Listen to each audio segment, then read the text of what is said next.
Hello guys, ഞാൻ ഇന്ന് ഉണ്ടാക്കാൻ വേണ്ടി പോകുന്ന റവ നുറുക്കാണ്. ഇതെനിക്ക് എൻ്റെ ഉമ്മിച്ചി പറഞ്ഞു തന്നൊരു റെസിപ്പി ആട്ടോ. ഇത് കിഡിലും സാധനം എന്നാട്ടോ ഉമ്മിച്ചി പറഞ്ഞത്. നമുക്ക് എങ്ങനെ ഉണ്ടാവും നോക്കാൻ. ഞാൻ ഫസ്റ്റ് ടൈമാണ് ഉണ്ടാക്കാൻ വേണ്ടി പോകുന്നത്. 1 കപ്പ് റവപ്പൊടിയിലോട്ട് 1.5 കപ്പ് തിളച്ച വെള്ളം നല്ലോണം ഒഴിച്ച് ഒന്ന് ഇളക്കി കൊടുക്കാം കേട്ടോ. ഒരു കട്ടയില്ലാണ്ട് നല്ലോണം ഒന്ന് ഇളക്കി കൊടുക്കുക. നല്ലോണം ഇളക്കി കൊടുത്തിട്ട് നമുക്കൊരു 10 മിനിറ്റ് ഇത് റെസ്റ്റ് ചെയ്യാൻ വേണ്ടി വെക്കാം കേട്ടോ. 10 മിനിറ്റ് റെസ്റ്റ് ചെയ്യാൻ വേണ്ടി വെച്ച് കഴിഞ്ഞിട്ട് നമുക്കതൊരു വേറൊരു പാത്രത്തിലോട്ട് മാറ്റാം. കാരണം നമുക്ക് ആ പാത്രത്തിലിട്ട് നമുക്ക് കുഴച്ചെടുക്കാൻ പറ്റില്ല. അത് നല്ലോണം ഒന്ന് കുഴച്ചെടുക്കണം കേട്ടോ. വേറൊരു പാത്രത്തിലോട്ട് മാറ്റുമ്പോൾ കുറച്ച് ചൂടുണ്ടാവും കേട്ടോ. അതുകൊണ്ട് ഞാൻ കയ്യിൽ വെച്ചിട്ട് കേട്ടോ തട്ടി കൊടുക്കുന്നത്. അപ്പോൾ ഇത് അതിലോട്ട് 1 കപ്പ് വറുത്ത അരിപ്പൊടി ഇട്ടോ. നമുക്ക് ഇടിയപ്പത്തിനും അരിപ്പത്തിലേക്കൊക്കെ ഉപയോഗിക്കുന്ന 1 കപ്പ് വറുത്ത അരിപ്പൊടി ഇട്ട് കൊടുക്കുക. 1 കപ്പ് മുളക് പൊടി, 1 കപ്പല്ല 1 ടീസ്പൂൺ മുളക് പൊടി.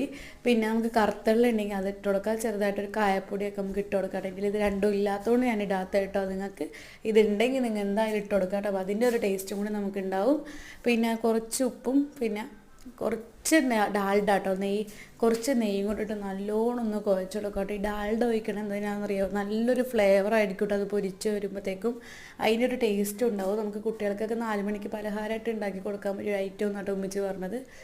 1/2 മണിക്കൂറും കൂടെ അത് നല്ലോണം റെസ്റ്റ് ചെയ്യാൻ വേണ്ടി വെച്ചിട്ട് നമുക്ക് നുറുക്കിൻ്റെ മോൾഡുണ്ടെങ്കിൽ നമുക്ക് അങ്ങനെയും പീച്ചിട്ട് കൊടുക്കാം കേട്ടോ. ഞാനിപ്പോൾ ഒരു വെറൈറ്റിക്ക് വേണ്ടിയിട്ട്, ഒരു ഭംഗിക്ക് വേണ്ടിയിട്ട് ഞാൻ ജസ്റ്റ് ഒന്നിങ്ങനെ നൂല് പോലെ ആക്കിയിട്ട് ഇങ്ങനെ ജസ്റ്റ് ഇങ്ങനെ റൗണ്ട് ഷേപ്പിലൊന്ന് ഒട്ടിച്ച് കൊടുത്തിട്ട് അങ്ങനെയായിട്ട് ഉണ്ടാക്കുന്നത്. അപ്പോൾ ഇതാ വെളിച്ചെണ്ണ ചൂടായി വരുമ്പോൾ അല്ലെങ്കിൽ ഓയിൽ ചൂടായി വരുമ്പോൾ നമുക്ക് ആ ചട്ടിയിലോട്ടിട്ട് നല്ലോണം ഒന്ന് ഫ്രൈ ചെയ്തെടുക്കുക. ലോ ഫ്ലെയിമിലിട്ട് ചെയ്താൽ മതി കേട്ടോ. അപ്പോൾ നമുക്ക് ഉള്ളൊക്കെ നല്ലോണം ഒന്ന് വെന്ത് കിട്ടും കേട്ടോ.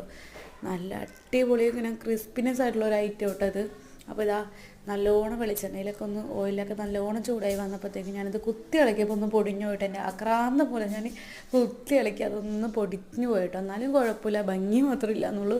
പക്ഷേ ഒരു അടിപൊളി ഐറ്റം കേട്ടോ. ഇത് ഇങ്ങനെ പൊളിക്കുമ്പോൾ തന്നെ നമുക്കിങ്ങനെ ടിങ് ടിങ് എന്നൊരു സൗണ്ട് കേൾക്കും കേട്ടോ. അടിപൊളി കേട്ടോ. ഞാൻ കഴിച്ചത് നല്ല അടിപൊളി. കഴിച്ചപ്പോൾ തന്നെ എനിക്ക് ഒരുപാട് ഇഷ്ടപ്പെട്ടു. നല്ല ഐറ്റമാണ്. നമുക്കിത് വീട്ടിൽ നിന്ന് ഉണ്ടാക്കണം, അധികം ചിലവില്ലാത്ത കാര്യം കേട്ടോ.